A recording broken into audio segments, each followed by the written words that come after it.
Jaipur. Suheldev Bharatiya Samaj party के राष्ट्रीय प्रवक्ता एवं राजस्थान प्रदेश प्रभारी श्री सुभाष चंद्र यादव ने सोमवार को pink city press club Jaipur में पत्रकारों से बातचीत करते हुए कांग्रेस और भाजपा दोनों पर तीखा हमला बोला। उन्होंने कांग्रेस पर घोटालों और भ्रष्टाचार के आरोप लगाते हुए कहा कि कांग्रेस और घोटाले एक दूसरे के पूरक बन चुके हैं। संविधान की दुहाई देने वाली कांग्रेस ने ही बाबा साहेब अम्बेडकर को पहले चुनाव में हराया और भारत रत्न देने में देरी की। 5वीं भर्ती विवाद पर पार्टी का विरोध। श्री यादव ने 5वीं भर्ती मामले में धांधली की निष्पक्ष जांच की मांग की, लेकिन पूरी भर्ती को रद्द करने का विरोध किया। उन्होंने कहा कि भर्ती में ईमानदारी से चयनित हुए युवाओं के साथ अन्याय नहीं होना चाहिए। उनकी पार्टी भर्ती रद्द करने के पक्ष में नहीं है। युवाओं के मुद्दे पर भाजपा सरकार पर निशाना। भाजपा सरकार को भी कटघरे में खड़ा करते हुए श्री यादव ने कहा कि वसुंधरा सरकार की युवा मित्र योजना को कांग्रेस ने नाम बदलकर चलाया और वर्तमान भजनलाल सरकार ने उसे बंद कर हजारों युवाओं को बेरोजगार कर दिया। कि अगर हमारी सरकार है यहाँ पे, हम लोग जाहिर सी बात है कि एनडीए का हिस्सा जरूर है और हम उत्तर प्रदेश की सरकार में शामिल भी हैं, राजस्थान की सरकार के अंदर हम लोग शामिल नहीं हैं। हमारा प्रयास है कि हमारी जो चीज़ें हैं और जो युवा लोगों की बातें हैं उस सरकार तक पहुँचाएँ। लेकिन मैंने फिर बोला ना कि हमारे प्रदेश के जो मुखिया हैं राजस्थान के ना, मैं फिर बोल रहा हूँ, पूरी जिम्मेदारी के साथ बोल रहा हूँ, उनके अंदर अनुभवहीनता है, उनके अंदर अनुभव की पूरी कमी है। वो एक कृपा पात्र मुख्यमंत्री हैं, सिर्फ और सिर्फ एक कृपा पात्र मुख्यमंत्री जो किसी की कृपा से मुख्यमंत्री बने हुए हैं। जो व्यक्ति अपने जिले का विकास नहीं कर सकता, हम कुछ दिन पहले गए थे, हम लोग अलवर जिले भरतपुर जिले के अंदर, उनके पैतृक गांव से महज 8 किलोमीटर दूरी पर वैर विधानसभा के अंदर एक गांव पड़ता है, शेखपुरा गांव। उस गांव की स्थिति इतनी दयनीय है कि वहां पे सड़क के नाम पर खड्डे हैं सिर्फ और सिर्फ, और वहां के युवाओं का दुर्भाग्य देखिए, सड़क न होने की वजह से उस गाँव के अंदर कोई भी भाई अपनी बहन नहीं देना चाहता, कोई भी बाप अपनी बेटी नहीं देना चाहता। 100 से 150 युवा ऐसे हैं जो शादी के अभाव में अपना इंतजार कर रहे हैं कि भैया सड़क बन जाए, हमारी शादी हो जाए। उनका भविष्य किसकी वजह से अंधकार में है? इस सरकार की वजह से अंधकार में है। तो भजनलाल शर्मा प्रदेश की चिंता बाद में करें, पहले अपने भरतपुर को तो सुधार लें। भरतपुर सुधर नहीं रहा, युवाओं को बेरोजगार कर रहे हैं और न जाने कौन कौन सी स्कीम लाने की बात कर रहे हैं।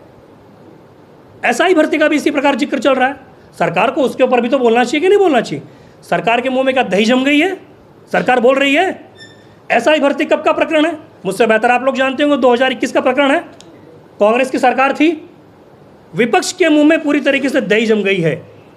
आज जो हनुमान बेनीवाल शहीद पार्क में वो शहीद पथ पर बैठ के धरना प्रदर्शन कर रहे हैं, वो व्यक्ति एक दगा हुआ कारतूस है, एक दगा हुआ कारतूस जो अपनी राजनीति को जिंदा रखने के लिए, इन किन प्रकार से सुर्खियों में बने रहने के लिए इस प्रकार का प्रोपेगेंडा अपना रहा है।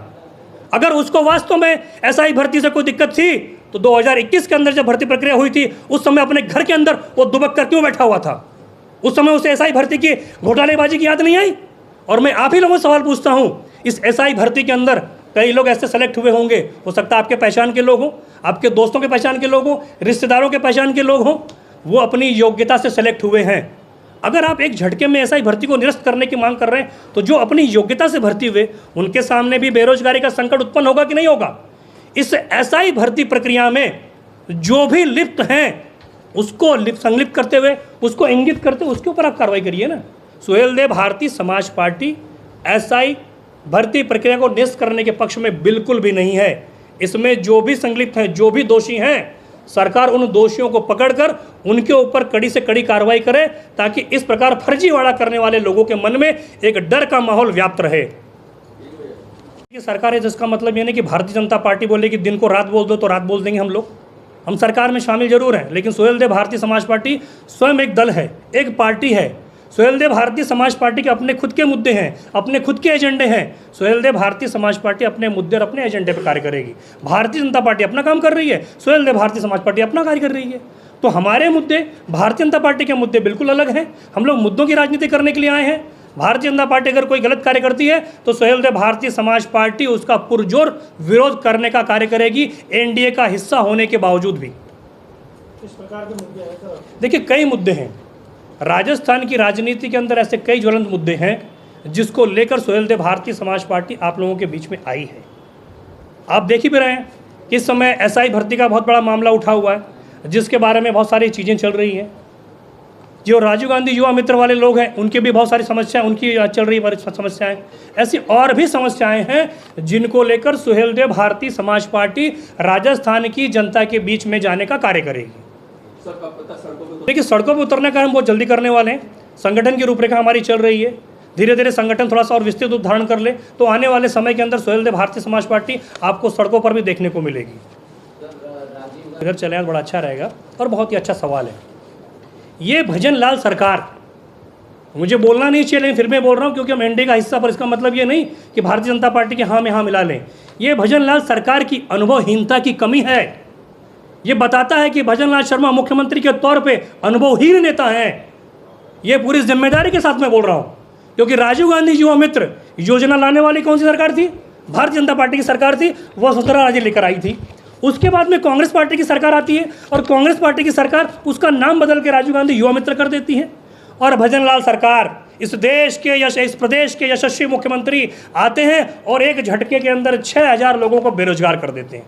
ये मुख्यमंत्री की अनुभवहीनता है। योजना आपकी लेके आने वाले आप लोग, अगर ख़त्म ही करना था तो कांग्रेस ख़त्म कर सकती थी क्योंकि योजना तो बीजेपी लेके आई थी। कांग्रेस ने तो ख़त्म नहीं किया, लेकिन आपने एक झटके में 6000 लोगों को बेरोजगार कर दिया। ये कहाँ की मानवता है? ये सरकार चलाने का तरीका है।